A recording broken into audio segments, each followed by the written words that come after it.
IPay 008 da elektrini so'ragan akalarimizga bozorda tayyor bo'lmaganligi uchun zakazga olib kelib berayotgan edik. Endi esa Toshkentda tayyor nalichida so'ragan akalarimiz uchun ham Donfen IPay 008 elektrini olib kelib qo'ydik. Ushbu mashinamiz qarshimizda ko'rishinglar mumkin. Bittasi kumush rangi, ikkinchisi esa qora rangidan. Akalar ushbu rangda salonlari qoraga oranjevisidan ham bor.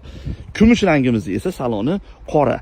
Ikkalasini ham yili 2026 elektr 610 kilometrlik. Ko'rishimiz mumkin akalar. Mashinamiz yangi holatda yil 2601.